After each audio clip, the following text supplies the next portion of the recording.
Hi, my name is Elmer Young and I'm a DUI lawyer in the state of Georgia. I'd like to talk to you over the series of the next few videotapes, explaining to you why getting arrested early may help prevent you from being convicted later. You might say, well, Mr. Young, why in the world would I want to get arrested early when my primary motive and intent is to not be arrested at all?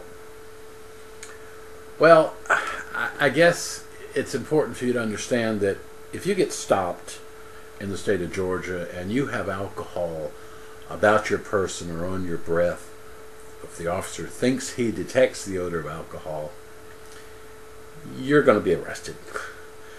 You're going to go to jail. And some of the things that I'm going to be talking about is helping you decide whether or not you want to participate in helping the officer get the evidence that he will need later to convict you, or whether or not you want to use the information that I give you to help prevent him from, or her, from getting that evidence, that they will call it, to assist them in the prosecution of your case. So you really sort of need to know what's really going on in a DUI traffic stop. When that officer comes up to the car and says to you, well, Mr. Jones, how much have you had to drink tonight? He's presuming that you've had something to drink, and he's expecting you to confirm that by saying, well, officer, I've only had a couple of drinks. This is very common, and it comes from a deep interior desire to cooperate with law enforcement, to assist them in some way. And you have to understand that if you choose to do that, you're going to be helping them to prosecute you. And so I would encourage you to at least consider some alternatives that you can use that will be truthful, but won't amount to these admissions that the officers want to get from you in what you say, and other evidence in how you perform certain physical dexterity examinations that they're going to want you to perform.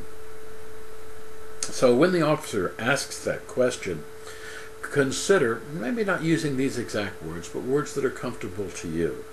You might say, officer, my privacy is important to me, as I'm sure yours is to you, and I don't want to be rude and don't intend any rudeness at all, but I'm sure you would agree with me that where I've been tonight and what I've been doing really isn't any of your business.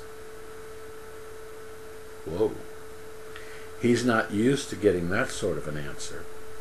And there's really no telling what he might do, but I can assure you that his reaction is going to be recorded on that same videotape that he's recording, expecting you to make that admission.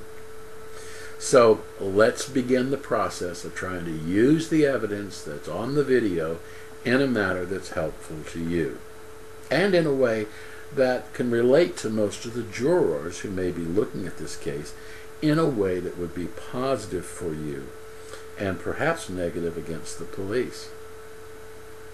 The next thing he's going to ask you to do is to step out of the vehicle, please. When he does that, he wants you to stumble. He wants you to appear like you have to lean on the vehicle for support, and he's going to use that in a way that can help to explain your behavior, that you're leaning on the car because you can't stand up straight. Probably has nothing to do with it, but there are certain ways that we're used to getting out of a vehicle, and we're going to do that. So be careful as you exit the vehicle, because he's going to be taking notes and making some observations that he's going to use against you. As soon as you get out of the vehicle, you should expect him to ask you to step to the rear, please. I'd like to see if you're okay to drive home. And understand that he's setting you up to do some field sobriety exercises or tests. And he's not concerned about whether or not you're okay to drive.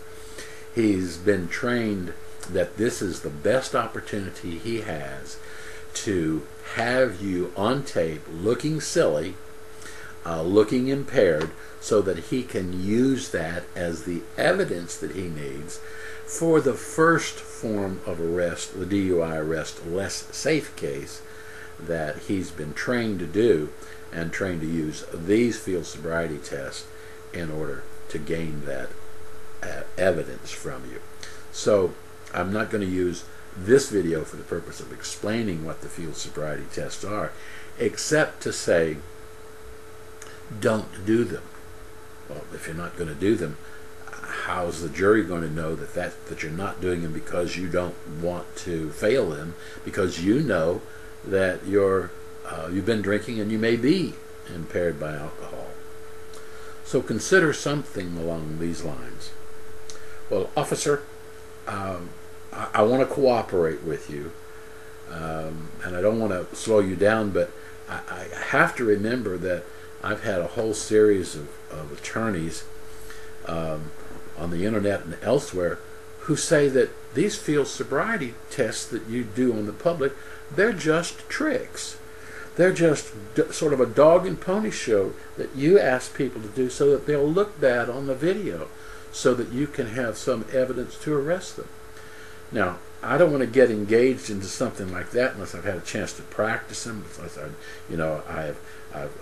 had an opportunity to thoroughly understand what they're all about. And from what I've been told, you're not going to give me any time to practice, are you? You're not going to give me any opportunity to see this done by somebody else so that I can see what you expect of me, are you?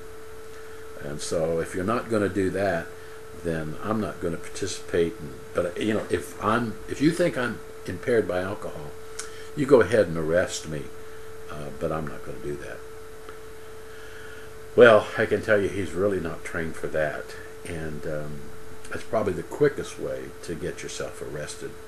But since part of your goal is to be arrested early and not give them the evidence that they need, then you're well on your way. The next video that we do is going to be about implied consent, or the actual arrest, then the implied consent warning, and the question about taking the state-administered sobriety test. So don't miss that.